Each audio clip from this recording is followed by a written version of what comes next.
Welcome back to Bollywood Deep Dive. आप सुन रहे हैं your weekly dose of what's happening in the film world, from the box office to the buzz. And what a week it's been. एक तरफ box office पे धमाका, दूसरी तरफ industry के अंदर थोड़ा सा, well, let's call it passionate discussion.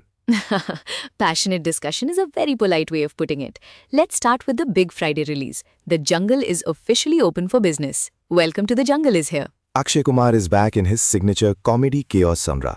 Day one collections are in and it's looking pretty decent. Nearly 19 crores on its first day. Which is a solid opening in today's climate, especially for this genre. But it's not without competition. Cocktail 2 is still holding strong in its second week. Oh, absolutely. That film has legs. Shahid Kapoor, Kriti Senon and Rashmika Mandanna have pulled in over 122 crores in the first week. So Welcome to the Jungle has a bit of a fight on its hands to win over the weekend audience. And the reviews are mixed. It's the classic curse of the multi-star comedy, isn't it? Some critics are saying it's a bit of a groan fest, rarely madcap enough, while others are saying that Akshay Kumar and Johnny Lever are basically the saviors of a script that's, and I quote, lost in the woods. I love a good pun in a review, but it sounds about right. You go into these films for a few good gags, some mindless fun, and to see your favorite stars together. You're not expecting cinematic genius. True. And speaking of stars, the big highlight for many is seeing Akshay Kumar and Yavina Tandon back on screen together after 22 years. 22 years! That's incredible. And Ravina had such lovely things to say about him in a recent interview. She said he's just the same person, that he really deserves his success. It's quite sweet to see that camaraderie is still there after all this time. It really is. It adds a layer of nostalgia to the whole viewing experience. You're not just watching the characters, you're watching Akshay and Ravina, and you remember all their iconic songs and films from the 90s. For sure, that's the metacasting that Bollywood does so well sometimes. So a decent opening, mixed reviews, but a nostalgic pairing. We'll have to see how it holds up through the week against the Cocktail 2 wave. And on the other end of the box office spectrum, sadly, Kangana Ranaut's Bharat Bhagya Vidhata has ended its run. Yeah, I saw that. It's a tough one. The film wrapped up with less than 10 crores net, which is a huge deficit. It just didn't connect with the audience, unfortunately. It's a reminder of how unpredictable the box office can be. It's a brutal business. You can have a huge star, a big concept, but if the film doesn't click, it just doesn't. Meanwhile, down south, Surya's Karupu has finished its run as Hollywood's 10th highest-grossing film ever. Whoa, now that's what you call a blockbuster. Over 310 crores worldwide. That's massive. And Samantha's Mayanti Bangadam is also doing great business. The power of regional cinema is just undeniable. Absolutely. It's not regional anymore, is it? It's just Indian cinema, and these films are setting new benchmarks. Speaking of stars in the business side of things, can we talk about the entourage debate? Because it's getting spicier. Oh, let's. It started with Ranveer Singh, and now Vijay Deverakonda's name is being mentioned in the same breath. So the story is that for his new film Ranveer, which is his first with Rashmika Mandanna after their wedding, by the way, so the hype is real, there are murmurs about the insane cost of his entourage being billed to the producers. It's the exact same conversation that was happening around Ranveer Singh a few weeks ago, and now a producer, who has remained anonymous, of course, has spoken out about this industry-wide issue. And I don't blame them for being anonymous. You don't want to tick off a major star. But what they said is so important. They were saying you have actors charging 100 crores for a film, and they still want the production house to pay for their teams, their stylists, their security, their personal trainers, their chefs. The list goes on. And the producer pointed out that it's not a matter of pride to have the production pay for this. They specifically mentioned Amitabh Bachchan as an exception. Of course, the legend himself. They said he handles all those costs himself, and that's the benchmark, isn't it? It feels like somewhere along the line, the definition of star perks went from a nice vanity van to an entire traveling village funded by the producer. A traveling village, that's perfect. But it's a systemic issue, right? It's not about pointing fingers at just one or two actors. It's become an expectation, a status symbol. The bigger your entourage, the bigger the star you are. Exactly. और अगर एक star करता है, तो दूसरे को लगता है, मैं क्यों नहीं? It's a domino effect. And in an industry that's already struggling with ballooning budgets and unpredictable box office returns, this feels unsustainable. It really does. I mean, think about the pressure on the producers. They're juggling so much already. This just adds another huge variable cost that has nothing to do with what we see on screen. And that's the key. Does a personal Pilates instructor for the star's manager's assistant make the movie better? Probably not. It's a fascinating behind-the-scenes problem that's now spilling into public view. And it's a good thing. These conversations need to happen. It might lead to some course correction. Speaking of Ranveer, though, it's not all controversy. He's also celebrating a huge milestone. Yes, Duranda 2 has completed 100 days at the box office. That's a rare feat these days. 100 days. It used to be the Silver Jubilee, Golden Jubilee. Now we're lucky if a film lasts 4 solid weeks. It's a huge win for him and the whole team, a proper old-school blockbuster run. So it's a mixed bag of news for him, which is pretty much the life of a superstar, isn't it? One day you're in the headlines for your film success, the next for your entourage's expenses. The duality of a star. You love to see it. But let's move from expenses to epics, because the biggest rumor, the biggest whisper, the one that sends fans into a frenzy every single time it's mentioned, is back. Don't say it. Just don't even say the name. I can't handle the excitement. Baahubali. Are? Baahubali 3. The rumor is back. Okay, tell me everything. What happened this time? Who said what? So apparently, during a promotional event for the new Netflix animated series Baahubali the Torchbearer, Rana Dagubadi and Prabhas were together, and they dropped a hint, a little tease, just enough to send the internet into complete meltdown. Baladev and Baahubali themselves. You can't get a more direct source than that. What did they say? It was one of those classic, non-committal but very suggestive comments. Rana hinted that there are more stories to tell in that world. It wasn't a confirmation, but it was far from a denial. It was a watch this space kind of moment. Yar S.S. Rajamouli has created a universe that people are just not ready to leave. The demand for a third film has never died down, not for a single day since the conclusion came out. Never. And can you imagine the pressure on Rajamouli? He's currently deep in prep for his massive film with Mahesh Babu, Priyanka Chopra Jonas, and Prithiviraj Sukumaran. The one they're shooting in Varanasi. He just gave an update on the shoot schedule, by the way, said when that leg of filming is going to wrap up. The man is busy creating another epic. And yet, the world still wants to know, but what about Baahubali? It's the ghost that will forever haunt him, in the best way possible. It's his Star Wars. He can make a dozen other brilliant films, but people will always want to return to Maheshmati. It's the power of world building. He didn't just make 2 films, he created a whole reality. And now with the animated series expanding the law, it feels like they're deliberately keeping the flame alive for a potential return. It's brilliant brand management if nothing else. Keep the conversation going, expand the universe through other media, and when the time is right, maybe, just maybe, we get the big announcement. Can you imagine the pandemonium if they actually announced Baahubali 3? The internet would break, servers would crash. It would be the biggest film announcement in the history of Indian cinema, hands down. No question. But for now, it's just a delicious rumor to keep us all hopeful. And speaking of beloved franchises making a comeback in a new form, Guddu Bhaiya and Munna Bhaiya. the one and only, the kings of Mirzapur. We're not getting season 3 just yet, but we're getting something huge. Mirzapur the movie.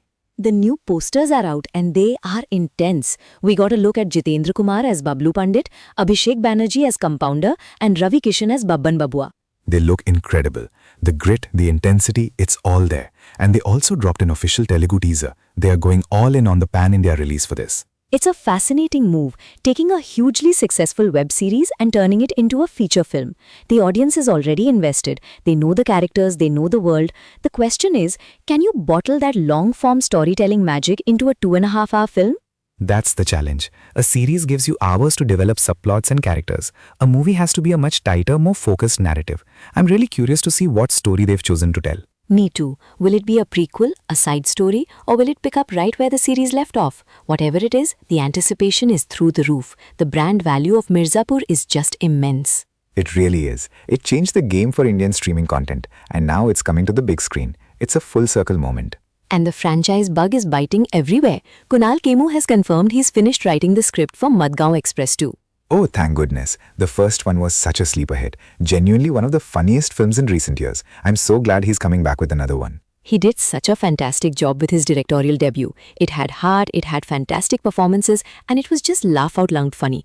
So that's something to really look forward to. And another one for the nostalgia books. Avarapan 2 is reviving its classic songs.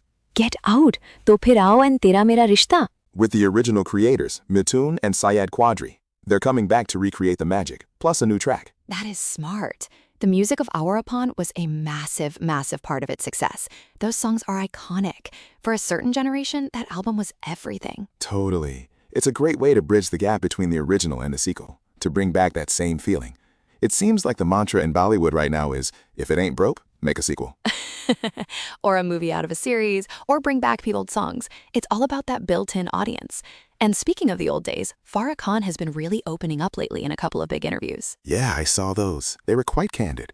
She spoke about that very public fallout between her brother Sajid Khan and Ashutosh Gowarikar at an award show years ago. Right. And she talked about how she felt she had to defend him, saying, Sajid was always my responsibility.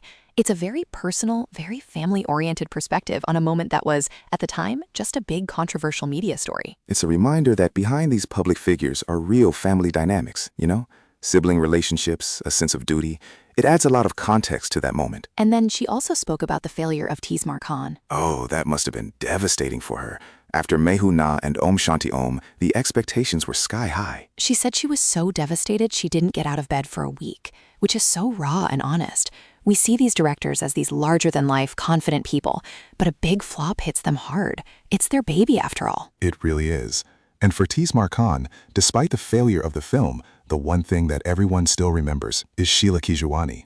That song was an absolute phenomenon. A cultural reset. But it's refreshing to hear that kind of honesty. It humanizes the whole process of filmmaking. It's not just about blockbusters and parties. There's real heart and soul, and sometimes real heartbreak involved. Absolutely. And that sense of looking back is a bit of a theme this week. Did you see the news about Ajay Devgan's new film, Chauhan? I did. It's sparking all this nostalgia because it has a tribute to Juma Juma Day Day. In the original legend, Amitabh Bachchan actually reacted to it. He shared his good wishes. It's just this lovely moment of one generation tipping their hat to another. The song is so iconic, and to see Ajay Devgan recreating it and Mr. Bachchan acknowledging it, it's just cool. It's very cool. It gets fans excited. It connects the past and the present. It's the kind of wholesome industry news we love to see. It really is. And while we are on the topic of legends, Kamal Haasan made some pretty big waves with his comments about why he left Bollywood. Oh, this was a big one. What was his reasoning? He was incredibly blunt about it. He said he quit because of the industry's connections to the underworld at the time. He said he just didn't want to be a part of it. Wow, that's a huge statement. It's something that has been whispered about for decades, that period in the 90s. But to hear a star of his stature say it so plainly is something else. It really is. He just decided it wasn't a world he wanted to operate in and focused on his career in the South. It gives you a whole new perspective on his career choices. It wasn't about not finding success in Hindi films. It was a conscious decision based on his principles. Mad respect for that. It takes a lot of courage to walk away for reasons like that. For sure. And from one legend to another, there was a slightly odd story about Rajinikanth this week. An old film of his, A Colossal Disaster, was brought up. I saw this headline. It was about how it apparently destroyed Manisha Koirala's career and forced him into a hiatus. These retrospective articles can be so dramatic. A little bit. But it's a reminder that even Talevar has had massive flops. It's part of the game. Every single actor, no matter how big, has films they'd probably rather forget. True. And he's got a new film, Dharman, coming up. And there's already speculation about it. People were saying it's inspired by the American show, The Good Doctor. Because he plays a doctor in something in the tagline, right? But the director came out and immediately shut it down. He was like, nope, not an inspiration, not a remake. Good on him for clarifying it quickly. In the age of the internet, these theories can take on a life of their own if you don't address them. Exactly. You have to nip it in the bud. And there are so many other exciting things happening. We got posters for Rashmika Mandanna's pan-India action thriller, Maisa. They revealed Neeti Singh's look on her birthday. That looks fierce. And there's a new singer on the block, Bismil, who has big dreams. He did an exclusive interview and said he wants to sing for Shah Rukh Khan, Ranveer Singh, and Ranveer Kapoor. I love that. He said, "Main us kabil banna chahta hu." I want to become worthy of that. Such humility and such a clear goal. You can't help but root for a guy like that. Right? It's not arrogance, it's aspiration. And it reminds you of the thousands of talented people who are trying to make their mark in this industry. For every superstar, there are countless singers, writers, technicians, and actors just hoping for that one big break. Speaking of breaks, or rather, getting another chance, it seems Sohail Khan might be entering Kunal Khemu's reality show Alliance as a wildcard. No way. That would be interesting. Adding a well-known industry name into the mix always shakes things up on those shows. And for those looking for a weekend watch, Lock Up 2 is premiering. Farah Khan and Ritesh Deshmukh are hosting this season. That show is designed for controversy. It's going to be trending on Twitter every single day, I guarantee it. Munawar Faruqi is apparently entering again. He was the winner of the first season, right? It's a bold move to bring a winner back. It is, but it gets people talking, which is the entire point of the show. Absolutely. From reality shows to grand premieres, there's a rumor that the team of Ramayana, Ranveer Kapoor, Sai Pallavi, and Yash might be heading to Dubai for a grand premiere. Oh, now that would be an event. The scale of that film is already off the charts. A big international premiere makes perfect sense. They're positioning it as a global cinematic event. As they should. With that cast and Nitesh Tiwari directing, it's one of the most anticipated films of the decade, probably. Easily. It's just so much happening. New films, old memories, controversies, celebrations. It's never a dull week in Bollywood. Never. From a big masala entertainer like Welcome to the Jungle to the intense new posters for Mirzapur, the movie, there's something for every kind of movie lover. You've got Varun Dhawan's latest, Hai Jawani to Ish Kona Hai, having an underwhelming run, sadly, ending below 52 crores. Which is tough. And on the flip side, a Marathi film like Dale Bond 2 becomes a historic success, completing 5 weeks in theaters. You just never know what will come next. You really don't. It's what makes this whole thing so exciting to follow. And we didn't even touch on Ali Abad starting the countdown for Alpha with these new intense photos. Or the grand sari song launch for Damal 4 happening in a Thane Mall with 800 women in pink saris. The promotions are getting crazier and crazier. You have to stand out somehow. I love it. The energy, the chaos, the drama, it's what we're here for. It is indeed. And that feels like a perfect place to wrap up this week's dive. What a week of headlines. Truly. From Mahishmati to Mirzapur, and all the jungles in between. Headlines say heartbeats tuck. Apsan Redete, Bollywood Deep Dive from IndiaReview.com. Kahaniyo ke beech, Pir Malaka Togi. Namaskar.